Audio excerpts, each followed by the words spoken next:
अस्सलाम वालेकुम एवरीवन। तो आज हम एमटी कैट फिज़िक्स का चैप्टर 8 सॉल्व करने जा रहे हैं जो कि है इलेक्ट्रोस्टैटिक्स। तो अगर इस वीडियो को देखने से पहले अगर अभी तक आपने कोई सॉल्व नहीं किया तो जाएं, नीचे डिस्क्रिप्शन में जाएं, वहाँ पे आपको टेस्ट का लिंक मिलेगा, उस पर क्लिक करें, टेस्ट सॉल्व करें, then go back to this video. Test solve करने का मकसद ये है कि आप पहले जाएँ, गलतियाँ करें और अपने उस माइंडसेट को याद रखें कि आपने क्यों गलत आंसर को चूज़ करते हुए आपका माइंडसेट क्या था, आप किस तरह से क्वेश्चन सेटर की ट्रिक्स में आगे थे, ताकि आप अपने माइंडसेट को मेरे माइंडसेट से कंपेयर करके इम्प्रूवमेंट लाएं। इंटी टेस्ट की प्रैक्टिस का मकसद ये होता है कि आप सही आंसर को याद नहीं करते बल्कि आपने अपने माइंडसेट को फिक्स किया होता है जो कि उस गलत आंसर को चूज़ करते हुए आपका रहा होता है। तो खैर आगाज़ करते हैं हम अपनी डिस्कशन का।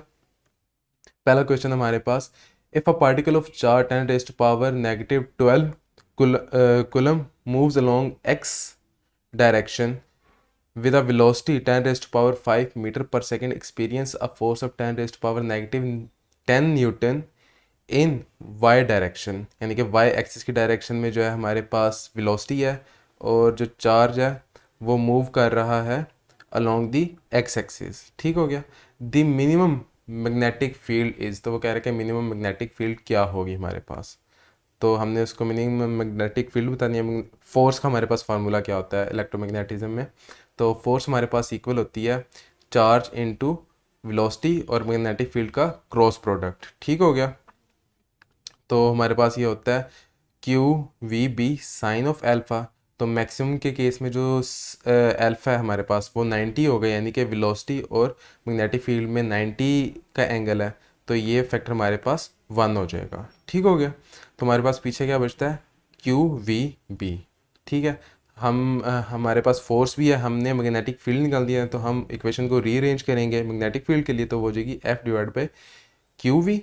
वैल्यूज़ प्लग इन की हमने, फोर्स हमारे पास 10 रेज़ टू पावर नेगेटिव 10 है, चार्ज हमारे 10 रेज़ टू पावर नेगेटिव 12 है और वेलोसिटी हमारे पास 10 रेज़ टू पावर 5 है।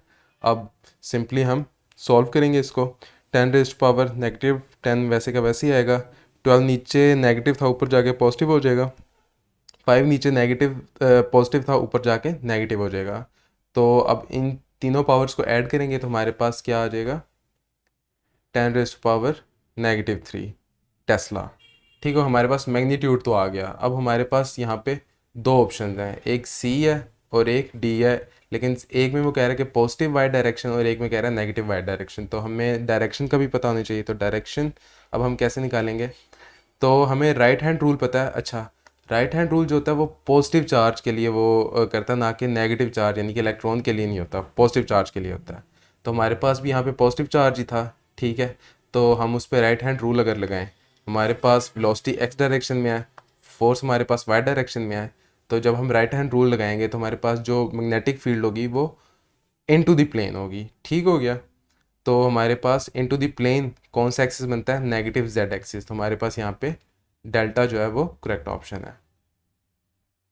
अब magnetic field exert a force on a charge particle.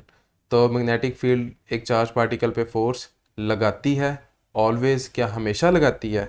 तो हम इसको देख लेते हैं। फॉर एग्जांपल ये हमारे पास अगर मैग्नेटिक फील्ड है तो क्या कोई ऐसा केस है कि जब पार्टिकल जो है वो हो मूव कर रहा हो लेकिन उस पर फोर्स ना लगे? तो फॉर एग्जांपल अगर particle in the direction of magnetic field जा रहा होगा तो उस पर फोर्स नहीं लगेगी। तो ऑलवेज का केस तो यहाँ पे हो गया गलत। क्या कभी भी नहीं लगेगी? तो जैसे मर्जी हो, नहीं। अगर तो वो यानी कि इन द डायरेक्शन के अलावा जिस मर्जी डायरेक्शन में अगर वो मूव करेगा तो उस पर फोर्स लगेगी। ठीक है। फॉर एग्जांपल अगर वो perpendicular to the magnetic field जाता है तो उस पर फोर्स लगेगी और वो उस वहाँ पे मैक्सिमम फोर्स होगी। अच्छा, तीसरा ऑप्शन है हमारे पास, if it is moving across the magnetic field, across the magnetic field जाए तो हाँ फोर्स लगेगी, ये तो ठीक है। चौथा भी देख लें, if it is moving along the magnetic field lines of forces. तो अलोंग दी यानी कि वो magnetic field line of forces जाएगा तो तब ज़ीरो होगी। तो डेल्टा तो इनकरेक्ट है, चार्ली यहाँ पे हमारे पास करेक्ट ऑप्शन था। Magnetic field of current was discovered by, तो ये एक रटा बेस्ड क्वेश्चन था, इसका आंसर है Charlie. A current carrying wire produce, a current carrying wire क्या प्रोड्यूस करती है, मैग्नेटिक फील्ड प्रोड्यूस करती है। तो magnetic field basically charge produce करता है। तो अगर आप वायर का नेट चार्ज देखो तो वो न्यूट्रल है। ठीक है। तो वो चार्ज तो प्रोड्यूस नहीं करेगी। वो मैग्नेटिक फील्ड सिर्फ प्रोड्यूस करेगी। तो इसका करेक्ट आंसर है beta. An electron and a proton travel with equal speeds in the same direction, यानी कि इलेक्ट्रॉन हमारे पास negative charge, proton positive charge, ठीक है, सेम स्पीड के साथ जा रहे हैं in the same direction at 90 degree to the uniform magnetic field, they experience force which are initially. तो वो कह रहे हैं कि उनकी फोर्सेस किस तरह की होंगी। तो पहला ऑप्शन हमारे पास in opposite direction differed by a factor of this, ठीक हो गया। अच्छा, ऑपोजिट डायरेक्शन में होंगी और इस फैक्टर से वो डिफरेंट होंगी, तो नहीं, ये केस हमारे पास गलत है, ठीक है। दोनों पे चार्ज सेम है, तो हमारे पास बेसिकली फोर्स होती है, फोर्स हमारे पास Q into V cross B होती है, ठीक है। तो वो चार्ज यहाँ पे डिफरेंट है, बाकी ये भी सेम है, ये भी सेम है दोनों के लिए, ठीक हो गया। सेम वेलोसिटी है, सेम मैग्नेटिक फील्ड है, चार्ज का मैग्नीट्यूड नहीं डिफरेंट, चार्ज या एक पे पॉजिटिव है और एक पे नेगेटिव है, ठीक है। तो उस हिसाब से उनकी डायरेक्शन ऑपोजिट होगी, मैग्नीट्यूड जो है वो सेम होगा फोर्स का, ठीक हो गया। तो पहला तो इसलिए गलत हो गया, दूसरा हमारे पास बिल्कुल ठीक है, इक्वल इन ऑपोजिट डायरेक्शन, ठीक हो गया। तीसरा भी हमारे पास गलत है, in the same direction, same direction में तो नहीं होंगी, और आइडेंटिकल भी बिल्कुल भी नहीं होंगी, ठीक है। डायरेक्शन ऑपोजिट होगी, मैग्नीट्यूड उनका आइडेंटिकल होगा, तो बीटा यहाँ पे बेस्ट ऑप्शन है। When a charged particle moves perpendicular to the magnetic field, ठीक हो गया।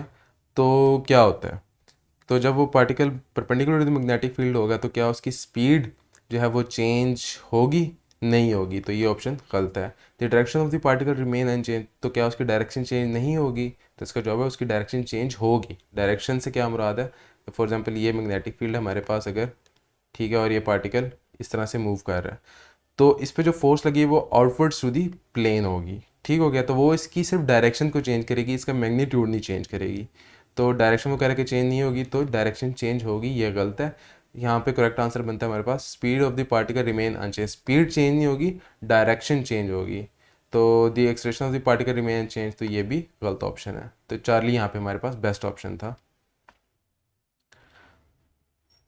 A magnetic flux linked with a vector area A in a uniform magnetic field B is, तो वो कह रहा है कि हमारे पास जो मैग्नेटिक फ्लक्स होता है वो अगर हमारे पास एरिया का वेक्टर A है और हमारे पास मैग्नेटिक फील्ड का वेक्टर B है तो वो क्या होगा। तो वो हमारे पास अगर A और B दोनों वेक्टर्स हैं तो हमारे पास मैग्नेटिक फ्लक्स क्या होता है, B डॉट A, यानी कि A B cos of theta, ठीक है। बी डॉट ए को आप ए डॉट बी भी लिख सकते हो, फ़र्क नहीं पड़ता। खैर यहाँ पे हमारे पास ये क्रॉस प्रोडक्ट दिया, ये भी गलत है। हमारे पास बीटा में ए बी सिंपली मल्टीप्लाई किए हैं, तो ये भी गलत है। हमारे पास डेल्टा भी गलत है, सिर्फ चार्ली हमारे पास करेक्ट ऑप्शन है। When a positively charged particle enters a uniform magnetic field with a uniform velocity, its trajectory can be, तो हम देख रहे थे हमारे पास तीन स्टेरियोज हैं, एक स्ट्रेट लाइन, एक सर्कुलर और एक हेलिक्स। तो फॉर एग्जांपल ये हमारे पास मैग्नेटिक फील्ड है, तो अगर स्ट्रेट हम देखें तो अगर तो पार्टिकल मूव कर रहा है in the direction of magnetic field तो उसकी डायरेक्शन चेंज नहीं होगी, तो हमारे पास स्ट्रेट लाइन का जो केस है वो तो पॉसिबल है। आगे सर्कुलर का केस अगर हम देखें तो अगर यही particle perpendicular to the magnetic field move करेगा तो इस पे फोर्स से, फॉर एग्जांपल अगर ये ऊपर की तरफ जा रहा है, ठीक है, तो इस पे जो फोर्स लगेगी वो इन टू दी प्लेन होगी, ठीक हो गया। तो वो basically as a centripetal force act करेगी और ये सर्कुलेट करने लग जाएगा ये पार्टिकल, ठीक हो गया। और उसके अलावा हमारे पास हेलिक्स का केस क्या पॉसिबल होता है, तो हाँ वो भी होता है। अगर पार्टिकल की वेलोसिटी ना तो परपेंडिकुलर है ना तो in the direction of the field है, बल्कि एक उसमें दोनों कंपोनेंट्स हैं, उसमें हॉरिजॉन्टल कंपोनेंट भी है और उसमें वर्टिकल कंपोनेंट भी है, तो उस केस में एज अ हेलिक्स जो है हमारे पास पैटर्न आता है, ठीक है क्या। फॉर एग्जांपल मैं अपनी यूनिवर्सिटी के फर्स्ट ईयर के केस में हमारी फिजिक्स की लैब में हमने E/m का एक्सपेरिमेंट किया था, उसकी एक स्नैप मेरे पास मौजूद थी, तो वो मैं आपको दिखाता हूँ। तो फॉर एग्जांपल ये हमारे पास दो सर्कुलर रिंग्स हैं, ठीक हो गया। अब इनमें ये बेसिकली मैग्नेट्स हैं, तो ये एक यूनिफॉर्म मैग्नेटिक फील्ड प्रोड्यूस कर रहे हैं। अंदर हमारे पास ये शीशे की ट्यूब के अंदर हमारे पास गैस है जो कि ग्लो करती है, जब उसके अंदर से पार्टिकल्स जाते हैं तो हमें उनका पाथ नज़र आ रहा है, ठीक हो गया। अब यहाँ पे हो क्या रहा है, जैसे जैसे हम मैग्नेटिक फील्ड चेंज कर रहे हैं बेसिकली मैग्नेटिक फील्ड चेंज करने से उस पर सेंट्रीपिटल फोर्स जो है वो उसका मैग्नीट्यूड चेंज हो रहा है, तो उसके हिसाब से जो रेडियस है यानी कि उसका कर्वेचर है वो चेंज हो रहा है हमारे पास। ठीक हो गया। अब यहीं पे हमारे पास ऑप्शन था कि हम ये इस वक्त एग्जैक्ट परपेंडिकुलर है, अगर हम इसकी डायरेक्शन थोड़ी सी भी चेंज करें, ठीक हो गया, तो अगर तो इसको अंदर की तरफ करते थे तो ये एक इनवर्ड्स हेलिक्स आता था, हेलिक्स जिस तरह आरएनए होता है आपके पास, और अगर इसको आउटवर्ड्स करते तो हमारे पास एक आउटवर्ड्स हेलिक्स आता था। तो ये तीनों केसेस हमारे पास पॉसिबल हैं। तो यहाँ पे जो हमारे पास आंसर बनता था वो इसका बनता था डेल्टा, जिसमें वो कह रहा है कि स्ट्रेट लाइन भी होगा, सर्कुलर भी होगा और हेलिक्स भी होगा। Consider the statement. तो पहली स्टेटमेंट हमारे पास क्या है जी, if magnetic field is zero then the flux is also zero. तो क्या मैग्नेटिक फील्ड ज़ीरो होगी तो फ्लक्स ज़ीरो होगा? तो ये तो ट्रू है, लेकिन क्या मैग्नेटिक फील्ड ज़ीरो होने के बावजूद फ्लक्स नॉन ज़ीरो हो सकता है? तो नहीं हो सकता। तो ये तो स्टेटमेंट हमारे पास ट्रू ही है। दूसरी स्टेटमेंट हमारे पास क्या है, if the magnetic flux is zero then the magnetic field is zero. तो फ्लक्स ज़ीरो हो तो मैग्नेटिक फील्ड अगर ज़ीरो होगी पहले केस में, तो हाँ फ्लक्स ज़ीरो, फ्लक्स ज़ीरो होगा तो मैग्नेटिक फील्ड ज़ीरो हो सकती है, लेकिन लाजिम नहीं कि फ्लक्स ज़ीरो है तो इसका मतलब है कि मैग्नेटिक फील्ड ज़ीरो है। ठीक हो गया। तो ये हमें अल्फ़ा में मेरा कि ए तो ट्रू है, बी जो है वो मे बी ट्रू, यानी कि वो फॉल्स भी हो सकती है। ठीक हो गया।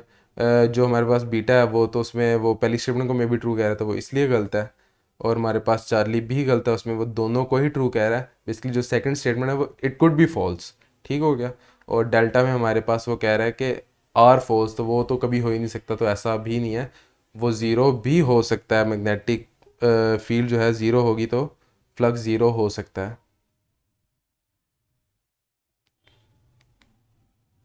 तो हमारे पास यहाँ पे करेक्ट ऑप्शन है इसका alpha. An electric current is flowing in a straight long wire.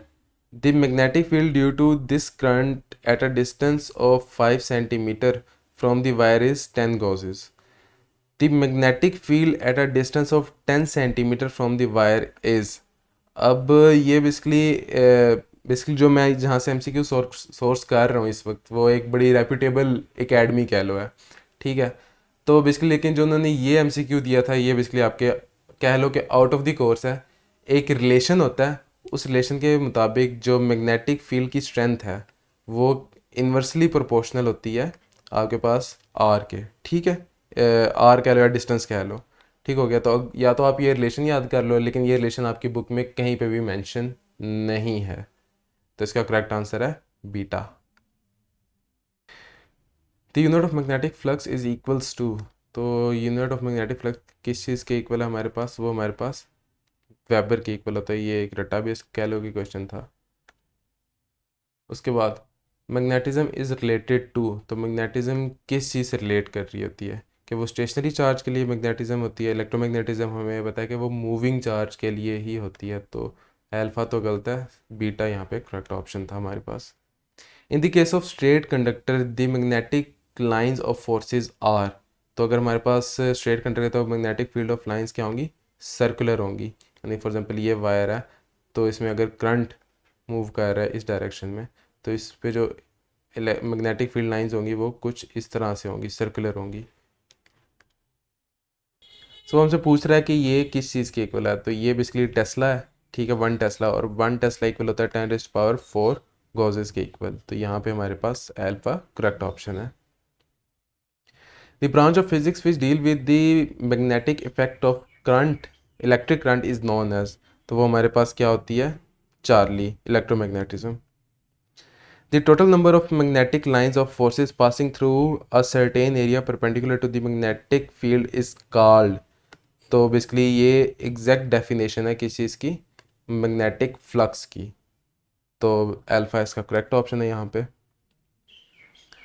A charged particle move with velocity v in a uniform magnetic field b, the magnetic force experienced by the particle is। तो alpha वो कह रहा है कि उस पर force act ही नहीं करेगी, उस पर फोर्स एक्ट नहीं भी कर सकती है और कर भी सकती है, केसेस पे डिपेंड करता है। फॉर एग्जांपल ये हमारे पास अगेन मैग्नेटिक फील्ड है, अगर वो परपेंडिकुलर होगी तो वो फोर्स होगी उस पर। तो अल्फा तो इनकरेक्ट है, बीटा भी इनकरेक्ट है। वो कह रहा है कि बी और वी जो हैं वो एक दूसरे के परपेंडिकुलर हो तो फोर्स ज़ीरो होती है, तो परपेंडिकुलर हो तो फोर्स तब मैक्सिमम होती है, इज़ नेवर ज़ीरो। तो नेवर ज़ीरो भी गलत है, अगर तो इन दी डायरेक्शन होगी तो ज़ीरो भी हो सकती है।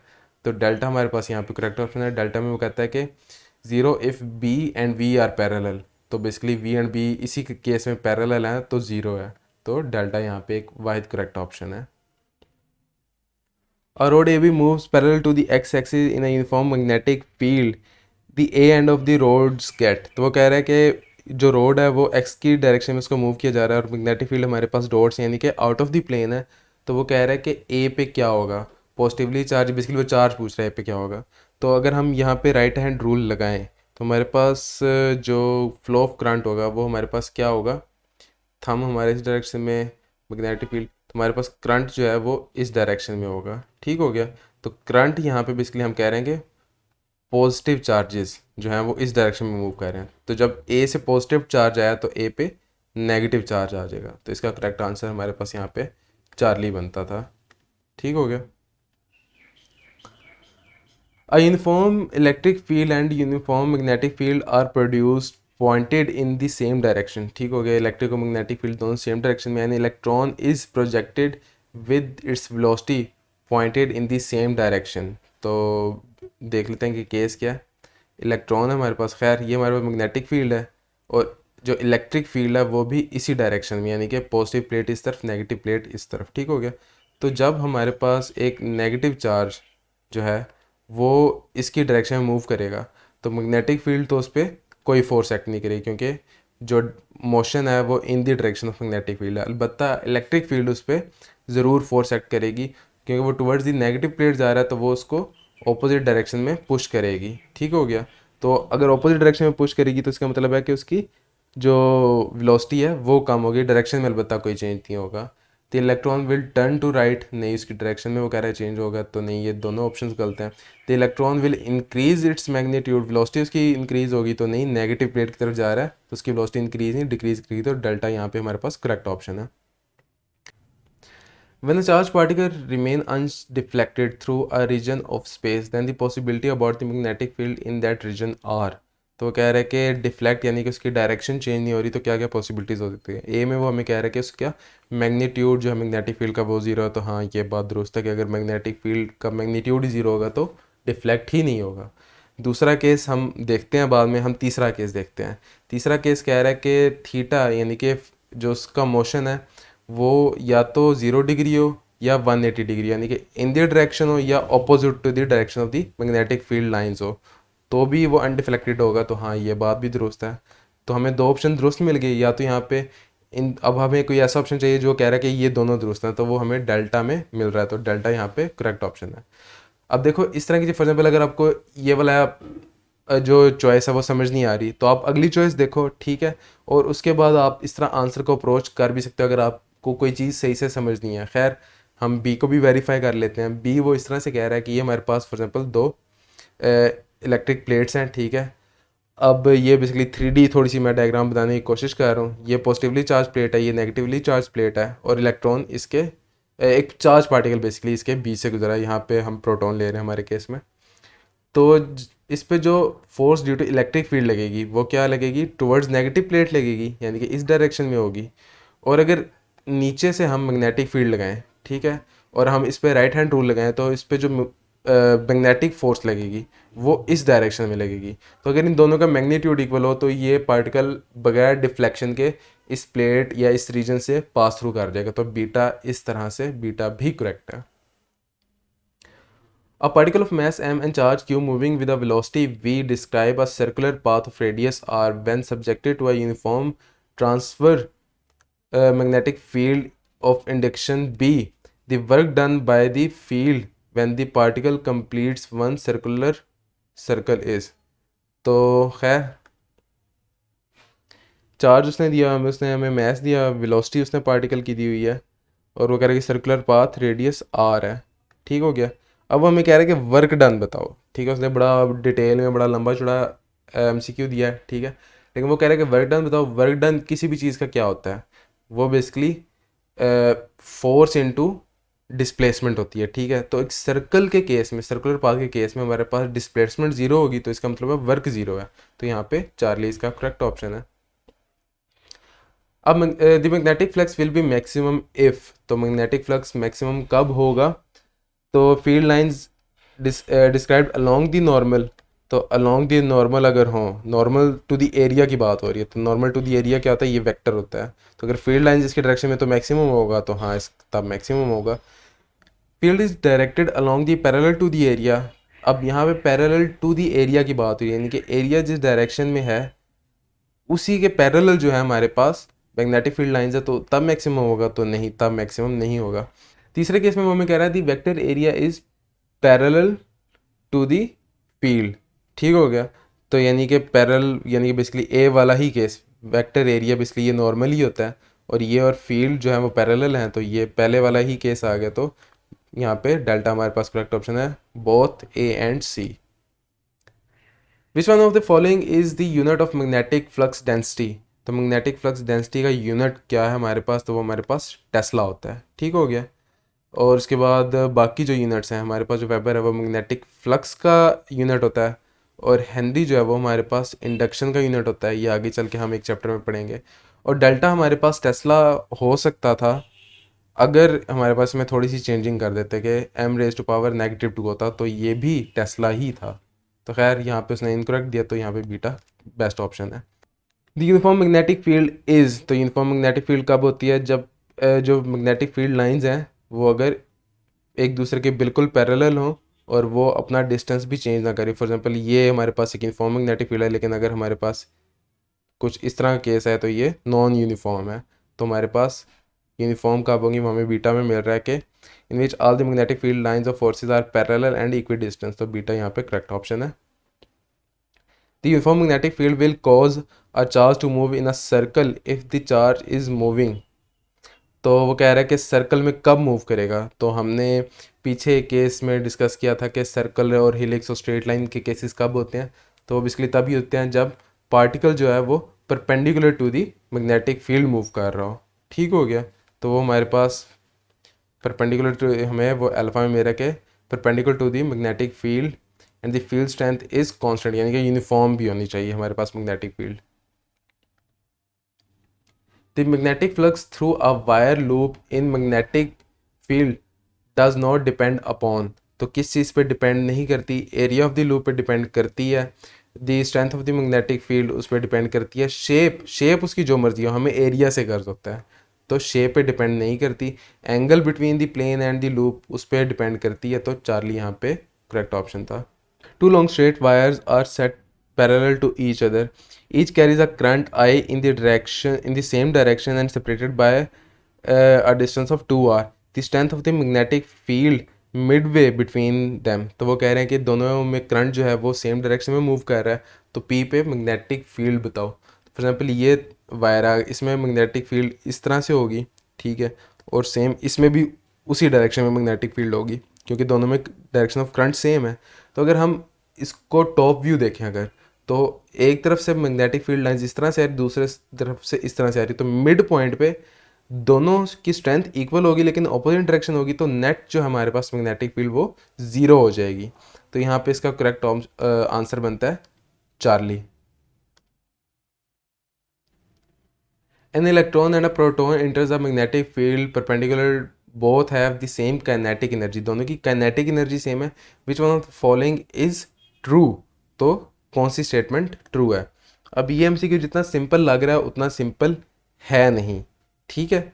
अब मैं समझाता हूँ, हमारे पास जो मैग्नेटिक फील्ड फोर्स है वो एक यूनिफॉर्म मैग्नेटिक फील्ड में as a centripetal force act करती है, अगर तो परपेंडिकुलर वो जा रहे हैं टू द मैग्नेटिक फील्ड, ठीक हो गया। तो हमारे पास जो सेंट्रीपिटल फोर्स होती है वो mv² / r होती है, और हमारे पास जो मैग्नेटिक फोर्स होती है वो qvb होती है, ठीक हो गया। अब बेसिकली वो हमसे पूछ क्या रहा है कि वो हमसे पूछ रहा है कर्वेचर, कर्वेचर किसका ज़्यादा है, किसका कम है, हमने बेसिकली उसको असल चीज़ वो बतानी है, ठीक हो गया। तो कर्वेचर, अब उसके लिए हम बेसिकली आर की टर्म्स में, हमें बेसिकली इक्वेशन चाहिए आर की टर्म्स में कि सारी चीज़ें कांस्टेंट हो, ठीक है, और वो सिर्फ मैस एंड पे रह जाए, ठीक है, हमने उसका मैस के साथ रिलेशन बताना है। तो अभी तक वेलोसिटीज़ जो हैं वो दोनों की सेम नहीं है, काइनेटिक एनर्जी सेम है। खैर हम इसको सिंप्लीफाई करते हैं, v स्क्वायर से कट गया, हमारे पास क्या बचेगा, r = mv/qb। अब एम वी दोनों का अलग अलग है, ठीक है, मोमेंटम बेसिकली, लेकिन काइनेटिक एनर्जी तो उनकी सेम है। तो हम यहाँ से एक इक्वेशन ड्राइव कर लेंगे जिसको हम इसके इक्वल रख सकते हैं। वो हम कैसे करेंगे, दोनों की काइनेटिक एनर्जीज को हम के कर लेते हैं, ठीक है। तो काइनेटिक एनर्जी हमारे पास है 1/2 mv², ठीक हो गया। अब हम क्या करेंगे, हम दोनों साइड्स को एक तो ये 2 उधर मल्टीप्लाई कर देंगे और m से मल्टीप्लाई कर देंगे, तो हमारे पास हो जाएगा 2km m²v², स्क्वायर रूट ले लिया तो हमारे पास एम वी इक्वल हो जाएगा 2km के, ठीक हो गया। तो वो वैल्यू हमने यहाँ पे प्लग इन कर दी, ठीक है। अब हमारे पास इक्वेशन बन गया r is equals to √2km divide by Q B. तो अब यहाँ पे हमारे पास जो है, हमारे पास k भी दोनों के लिए सेम है काइनेटिक एनर्जी, m दोनों के लिए डिफरेंट है, q हमारे पास दोनों के लिए सेम है और b भी सेम है। q जो नेट चार्ज है वो तो सेम है, डायरेक्शन दोनों की उल्टी होगी, ठीक हो गया। तो खैर हमारे पास हम यहाँ से कह सकते हैं कि रेडियस जो है वो डायरेक्टली प्रोपोर्शनल है स्क्वायर रूट ऑफ m के। तो अब जो हमें पता है कि मैस ऑफ प्रोटॉन जो होता है वो ज़्यादा होता है as compare to mass of electron. तो अगर मैस ऑफ प्रोटॉन ज़्यादा तो उसका कर्वेचर, यानी कि अगर ये पाथ है और ये पाथ है, अब इन दोनों में से ये पाथ इलेक्ट्रॉन का होगा क्योंकि उसका कम मैस है, और ये पाथ प्रोटॉन का होगा क्योंकि उसका ज़्यादा मैस है। तो देख लेते हैं, the trajectory of electron is less curved. अब इन दोनों में से लेस कर्व्ड कौन सी, ये लेस कर्व्ड है और ये बेसिकली हमारे पास लेस कर्व्ड है और ये हमारे पास मोर कर्व्ड है, ठीक है। तो वो कह रहा है कि इज लेस कर्व्ड, तो नहीं, ये हमारे पास ऑप्शन गलत है, ठीक है। हमारे पास बीटा करेक्ट ऑप्शन है, the trajectory of proton is less curved. तो हाँ, ट्रेजेक्ट्री ऑफ प्रोटॉन जो है वो हमारे पास लेस कर्व्ड है। A proton is projected in a region containing both electric and magnetic field pointing in the opposite direction to the motion of the proton, the proton में। तो ये हमारे पास similarly एक इलेक्ट्रॉन वाला केस गया है पीछे एक एमसीक्यू में, तो ये भी उसी तरह का एमसीक्यू है। हमारे पास जो मैग्नेटिक फील्ड और इलेक्ट्रिक फील्ड है वो दोनों सेम डायरेक्शन में है। तो हमारे पास मैग्नेटिक फील्ड ये orange, electric field positive plate इधर, नेगेटिव प्लेट इधर, तो हमारे पास इलेक्ट्रिक फील्ड ये आ गई। अब प्रोटॉन जो है वो opposite to the both fields जा रहा है, तो मैग्नेटिक फील्ड की वजह से तो उस पर कोई फोर्स नहीं लगेगी, अलबत्ता इलेक्ट्रिक फील्ड की वजह से उसको एक अपोजिशन मिलेगी क्योंकि वो पॉजिटिव प्लेट की तरफ जा रहा है, ठीक है। तो उसकी वेलोसिटी कम होगी। तो अल्फा में मेरा move in the same direction with increasing velocity, तो इंक्रीजिंग वेलोसिटी तो नहीं होगी, उसकी डिक्रीजिंग वेलोसिटी होगी। डिफ्लेक्ट करेगा नहीं, डिफ्लेक्ट तो वो बिल्कुल भी नहीं करेगा, मैग्नेटिक फोर्स की वजह से वो डिफ्लेक्शन होनी थी, लेकिन वो इन लाइन है उसके साथ, तो मैग्नेटिक फोर्स ही नहीं होगी। तो बीटा भी इनकरेक्ट, चार्ली भी इनकरेक्ट, डेल्टा हमारे पास ठीक ऑप्शन है। Move in the same direction with decreasing velocity. An electron moves at 2 × 10⁻²2 metre per second perpendicular to the magnetic field of 2 tesla. What is the magnitude of magnetic field. तो वो हमसे पूछ रहा है कि मैग्नेटिक फील्ड का magnitude क्या है। अगर उसकी वेलोसिटी जो है वो ये है और मैग्नेटिक फील्ड स्ट्रेंथ ये है, परपेंडिकुलर भी जा रहा है, तो हमने F is equals to Q V B लगाएंगे, ठीक है। परपेंडिकुलर है तो इसलिए क्यू वी भी लगा रहे हैं। तो वैल्यूज़ हम प्लग इन करेंगे, ठीक है। 1.6 × 10⁻⁻90 multiply 2 multiply by 10⁻2 multiply by 2। अब हमारे पास 1.6 ऐसे ही आ गया, ये 10⁻2 और इसमें ऐड होगा तो ये हो जाएगा हमारे पास 10⁻⁻17, और ये 2 से मल्टीप्लाई होगा तो 4 हो जाएगा हमारे पास। तो अब -17 वाला यहाँ पे एक ही ऑप्शन है, चार्ली, वो हमारा करेक्ट ऑप्शन। अगर आप 4 को 1.6 से मल्टीप्लाई भी करेंगे तो आपका 6.4 ही आएगा। 4 particles move at the same speed in the direction perpendicular to the same magnetic field. Which particle is deflected the most? तो वो कह रहा है कि 4 पार्टिकल्स हैं, ठीक है। वो 4 पार्टिकल्स उसने हमें ऑप्शन में दिए हैं, ठीक है। तो वो कह रहा है कि इनमें से सबसे ज़्यादा डिफ्लेक्शन किसकी होगी अगर मैग्नेटिक फील्ड स्ट्रेंथ सेम और सारे perpendicular to the magnetic field ही जा रहे हैं, वेलोसिटी भी सबकी सेम है, ठीक हो गया।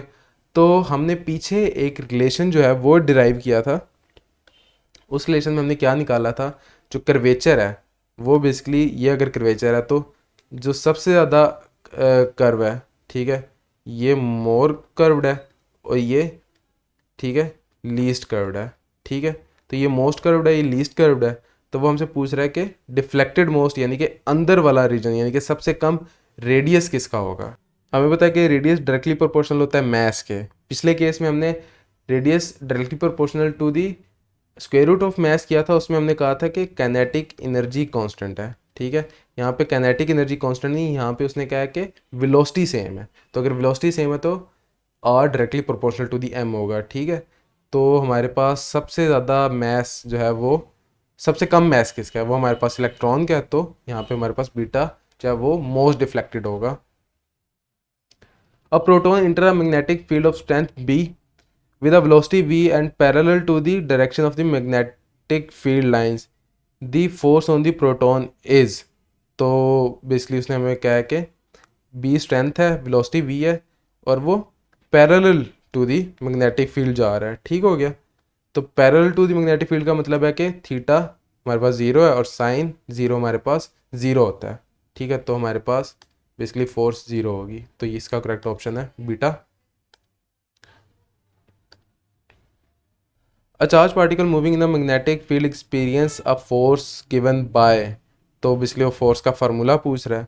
तो यहाँ पे हमारे पास जो अल्फ़ा में हमारे पास क्या है, कॉज ऑफ थीटा दिया, कॉज ऑफ थीटा नहीं होता, वो साइन ऑफ थीटा होता है, तो ये इस वजह से गलत है। उसके बाद हमारे पास बीटा जो ऑप्शन है वो हमारे पास अगर हम उसको रीअरेंज करें तो वो हमारे पास force equals to Q V B sine of theta होती है, तो ये हमारे पास करेक्ट ऑप्शन है। बाकी चार्ली भी गलत है, डेल्टा भी गलत है हमारे पास। One proton beam enters a magnetic field of 10 raised to power negative 4 Tesla normally and specific charge है 10 raised to power 11 coulomb per kg। अब ये specific charge यानी कि चार्ज पर kg and the velocity is 10 raised to power 7 metre per second. What is the radius described by it। तो हमें क्या क्या चीज़ें दी, उसने चार्ज पर मैस दिया हुआ है, उसने हमें मैग्नेटिक फील्ड दी है और उसने हमें वेलोसिटी दी हुई है। तो हमें ई बाय एम का अगर हमें रिलेशन याद हो तो ई बाय एम हमारे पास क्या होता है, वी बाय बी आर। ठीक है, तो हमारे पास बिल्कुल ई एम यानी कि उसने हमें सी बाय एम दिया हुआ है, तो वो भी उसने हमें दिया, हमने आर निकालना है। हमें ये सी बाय एम की फॉर्म में गिवन है, वी भी गिवन है, बी भी गिवन है, हमने आर निकालना है। आर के लिए इसको इक्वेशन को सीधा करेंगे तो हमारे पास V divide by B E C by M basically हो जाएगा। ठीक है, ये ई बाय एम नहीं सी बाय एम है। तो खैर वैल्यूज़ प्लग इन की हमने, वेलोसिटी की value 10 raise to power 7, magnetic field की value 10 raise to power negative 4, और हमारे पास जो सी बाय एम है वो हमारे पास 10 रेज़ टू पावर 11 है। तो ये ऊपर जाके +4 हो जाएगा, ये ऊपर जाके -11 हो जाएगा, तो हमारे पास क्या बन जाएगा 10 रेज़ टू पावर 0। अब कोई भी नंबर रेज़ टू पावर 0 क्या होता है 1 के इक्वल, तो हमारे पास यहाँ पे चार्ली 1 मीटर करेक्ट ऑप्शन है। A proton and an alpha particle, proton and an alpha particle, alpha particle हमारे पास हीलियम +2 होता है। ठीक है, यानी कि हीलियम से 2 इलेक्ट्रॉन निकाल दो तो वो अल्फा पार्टिकल बन जाता है। Inter uniform magnetic field with same velocities, the period of their rotation is. अब पीरियड क्या है, पीरियड से मुराद है कि उसे पूरा सर्कुलर पाथ कंप्लीट करने में जो टाइम लग रहा है वो क्या है। ठीक है, और उसका ऑप्शन में देखो तो वो विद रिलेशन बना रहा है प्रोटॉन के टाइम पीरियड के साथ। ठीक है, तो हमें दोनों का टाइम पीरियड पता होना चाहिए। अब टाइम पीरियड हम कैसे निकालेंगे, तो टाइम पीरियड के लिए हमें उसकी ओमेगा पता होना चाहिए। ठीक है, उसकी यानी कि सर्कुलर वेलोसिटी पता होनी चाहिए, तो वो अब हमने निकालनी है। ठीक है, तो हमें ई बाय एम का एक रिलेशन पता है, वो होता है वी बाय बी आर। अब वी को हमने ओमेगा में चेंज करना है बेसिकली। तो अब यहाँ से हम क्या करेंगे, हम इसको लिख सकते हैं, इक्वेशन को रीअरेंज कर लें, वी को एक साइड पे ले जाएं, तो हम लिख सकते हैं 1 by V M divide by Q B R. ठीक हो गया।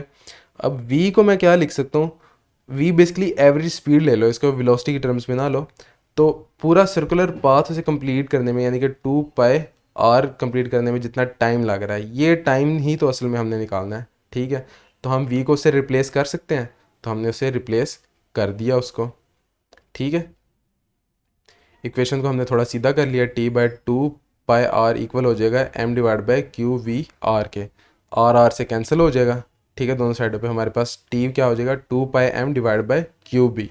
ये रिलेशन हमारे पास अब आ गया। ठीक है, अब इस रिलेशन को यूज़ करके हम दोनों के लिए टाइम पीरियड निकालेंगे। हम पहले केस के लिए टाइम पीरियड निकालें। अब अच्छा हमें मैथ भी पता होना चाहिए, दोनों का मैथ क्या होगा। प्रोटॉन का मैथ तो सिंपली प्रोटॉन से प्रोटॉन होगा। ठीक है, लेकिन अल्फा पार्टिकल के केस में उसमें 2 प्रोटॉन और 2 न्यूट्रॉन होते हैं। ठीक है, तो प्रोटॉन और न्यूट्रॉन का जो मैस होता है वो सेम होता है, तो मैं दोनों को ऐड करके 4m लिख सकता हूँ। ठीक है, 4m लिख दिया। अब मैं प्रोटॉन का टाइम पीरियड निकालूंगा तो हमारे पास 2 पाई m डिवाइड बाई ई भी हो जाएगा, चार्ज उसका ई है, मैस उसका m है। अब मैं time period of alpha particle निकालें तो वो मेरे पास 2π4m डिवाइड बाई 2e, उस पर चार्ज 2e है और मल्टीप्लाई बाई b हो जाएगा। इक्वेशन को मैं थोड़ा सीधा किया तो 2 कॉमन ले लिया, मेरे पास 2πm divide by E B हो जाएगा। और यही तो मेरे पास टाइम पीरियड ऑफ प्रोटॉन है। तो मैं इसको लिख सकता हूँ time period of alpha equal है 2 times of time period of proton. तो मेरे पास यहाँ पे बीटा जो है करेक्ट ऑप्शन है। अच्छा, एक चीज़ याद रखो, जब भी किसी रिलेशन में, अब देखो यहाँ पे हमारे पास किसी भी रिलेशन में फॉर एग्जांपल अगर आप के पास इक्वेशन है फॉर एग्जांपल ये, तो आप इसको फॉर एग्जांपल क्या है, टी प्रोपोर्शनल है एम बाय क्यू के, तो आपको अगर आप प्रोपोर्शनैलिटी ला रहे हो ना, तो आप कह रहे हो कि ये भी कांस्टेंट है, ये भी कांस्टेंट है, ठीक है, ये तो खैर कांस्टेंट ही है। अब एक बच्चा था, उसने फोर्स को यूज़ किया हुआ था, ठीक है, और वो फोर्स का उसने रिलेशन बनाया था और वो वहाँ से डायरेक्टली प्रोपोर्शनल कर रहा था क्यू बाय एम को, ठीक है, वो गलत रिलेशन बना रहा था बेसिकली। तो उसका रिलेशन मैथमेटिकली तो ठीक था, लेकिन वो प्रोपोर्शनैलिटी जब ला रहा था उससे पहले वो आर को दोनों केसेस में क्या कह रहा था, कांस्टेंट कर रहा था, जो कि कांस्टेंट नहीं थे बल्कि चेंजिंग थी, ठीक है। तो आपने इस चीज़ का ध्यान रखना है। A proton or a charged particle moving with velocity v acted upon by electric field E and magnetic field B, the proton will move undeflected if। तो वो कह रहा है कि प्रोटॉन पे इलेक्ट्रिक फील्ड भी लग रही है, मैग्नेटिक फील्ड में भी है वो, तो वो मूव कर रहा है, तो वो क्या सिनेरियो होगा कि वो अनडिफ्लेक्टेड मूव करेगा, ठीक है। तो हम देख लेते हैं सिनेरियो क्या हमारे पास, ठीक है। ये हमारे पास एक मैग्नेटिक फील्ड है, ठीक है, दो प्लेट्स हैं, एक नेगेटिवली चार्ज एक पॉजिटिवली चार्ज है, ठीक है, और ये हमारा इलेक्ट्रॉन प्रोटॉन है, ठीक है। अब प्रोटॉन मूव कर रहा है तो ये towards the negative plate move करेगा, ठीक है, तो इस पर फोर्स लगेगी एफ ई इस डायरेक्शन में। अब मैग्नेटिक फील्ड की फोर्स इस तरह से होनी चाहिए कि वो इस डायरेक्शन में लगे, मैग्नेटिक फील्ड की डायरेक्शन इस तरह से होनी चाहिए, ठीक है। तो मैग्नेटिक फील्ड की मैग्नेटिक फोर्स को इस डायरेक्शन में रखनी है, मैग्नेटिक फील्ड क्या होनी चाहिए, वो आउट ऑफ दी प्लेन होनी चाहिए, ठीक है। अगर आप राइट हैंड रूल लगाओ, ठीक है, राइट हैंड रूल याद रखो फॉर पॉजिटिव पार्टिकल होता है, ठीक है, तो आप वो लगाओ तो हमारी magnetic field out of the plane होगी। अब अगर आप यहाँ पे देखो, हमारी जो मोशन है वो इस डायरेक्शन में है, हमारी जो इलेक्ट्रिक फील्ड है, ठीक है, वो इस डायरेक्शन में है, ठीक है, और हमारी जो मैग्नेटिक फील्ड है वो आउट ऑफ द प्लेन है, यानी कि डॉट यानी कि आउट ऑफ द प्लेन है। तो ये तीनों एक दूसरे से म्यूचुअली परपेंडिकुलर हैं, ठीक है। तो हमारे पास यहाँ पे E and B is perpendicular to the B, ये ऑप्शन हमारे पास करेक्ट है, ठीक है। लेकिन हम बाकी ऑप्शंस भी देखेंगे, हमें बेस्ट ऑप्शन चाहिए होता है, इसलिए याद रखो एमसीक्यूज प्रोग्राम में do not choose the correct option, choose the best option, ठीक है। ऑप्शन ये करेक्ट है लेकिन हम बाकी ऑप्शन भी पढ़ लेते हैं। E is parallel to the V, तो ये तो ऑप्शन यहीं पे गलत होगी, ठीक है। चार्ली देखते हैं, B E B and V are mutually perpendicular, तो ये हमारे पास यहाँ पे बेस्ट ऑप्शन है, तो यहाँ पे Charlie was the correct option. A charged particle traveling in a uniform field could have a circular trajectory if the field is, तो वो कौन सी फील्ड में उसकी सर्कुलर ट्रेजेक्ट्री होगी, वो मैग्नेटिक फील्ड में उसकी ट्रेजेक्ट्री जो है वो सर्कुलर होगी, अगर तो motion perpendicular to the field हो तो बीटा यहाँ पे करेक्ट ऑप्शन है। An electron and a proton will have equal momentum, तो उनके जो मोमेंटम्स हैं वो इक्वल हैं, enters perpendicular into a uniform magnetic field, then तो वो परपेंडिकुलरली यानी कि इंटर हो रहे हैं मैग्नेटिक फील्ड में, तो स्नैरियो क्या है हमारे पास। अच्छा, हमने एक काइनेटिक एनर्जी वाला पीछे एक सवाल देखा था कि इसमें काइनेटिक एनर्जी इक्वल थी। अब इस क्वेश्चन में सेम हमारे पास इलेक्ट्रॉन और प्रोटॉन है, लेकिन उनकी जो मोमेंटम है वो इक्वल है। तो अगर हम ई बाय एम, ई नहीं इसको क्यू कह लो कि चार्ज है, तो वो इक्वल होता है वी बाय बी आर के। अब हमें एम उधर जाकर मल्टीप्लाई होगा, ये हमारे पास कांस्टेंट है, ठीक है।